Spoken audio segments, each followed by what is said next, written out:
Well, the primary market action is back, and after a 2-month hiatus, there's a deal activity happening in the IPO space as well. Now, this is a drought which we had seen for 2 months, and from March onwards, we can expect at least 9 companies coming into the main bourses for listing. Now, they're expected to raise almost 17,000 crore rupees, and not only that, the important thing is that the investors had actually turned cautious during this period over the last 2 months, as we had seen, because of the weak sentiments coming in the market. Now, this is also not coming only from the investors but also from the companies, and coincidentally over the last 8 months we have seen IPOs worth almost 49,300 crore rupees of plans actually being shelved. So that's a big amount coming in, but an action is coming back to the capital markets, and of course there are certain reasons for it, because the market sentiments were weak, and of course we would like to point out them. The first one being is that expectation of Fed rates actually going up.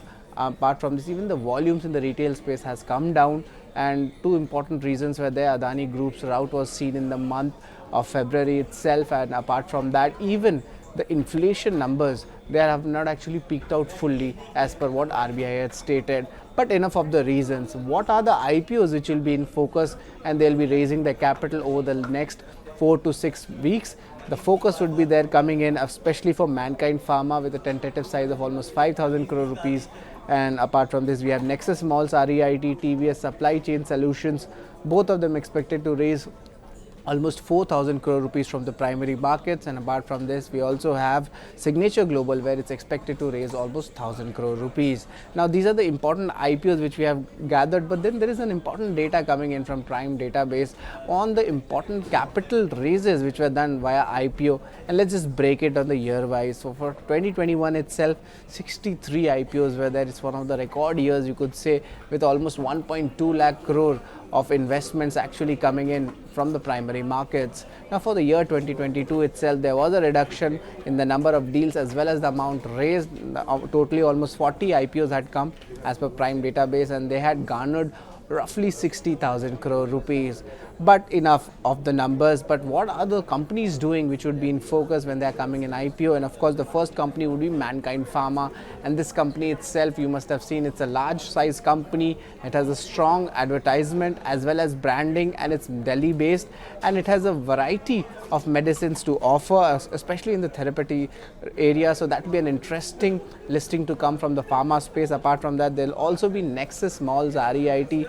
And just to give you a flavor of what an REIT, it is a kind of a stable investment where you kind of get units rather than shares, and you also get a dividend which is mandated by SEBI for at least twice a year. Of course, these type of instruments become very attractive when volatility is there, and especially for HNI and institutional buys. Now, Nexus Malls REIT has kind of a Indian retail portfolio as well, which is spanning almost 10 million square feet, and it is spread across 13 cities across the country. Now, these two IPOs, there's a third IPO from the house of TVS Group, is TVS Supply Chain Solutions, and of course the company deals with warehousing, logistics, and also transportation. It's a 3PL company. Apart from this, also they provide the key clients coming in from the defense and the utility sectors as well. So interesting bunch of names coming in from the realty space, and REIT coming in, a pharma company coming in, and also Signature Global. The IPO size is of course small, almost 1,000 odd crore rupees,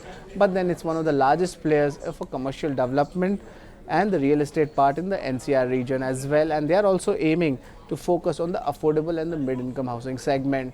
So a slew of IPOs coming in, primary capital market action is back, and it will be very interesting to see how they fare, or is the worst factored in? That is something which we will be watching out for, or will the sustained IPO pain continue, as some cancellations are also happening, especially on the big tech front, where the big companies wanted to actually line up for their IPOs, but they have delayed it as well on a long-term basis.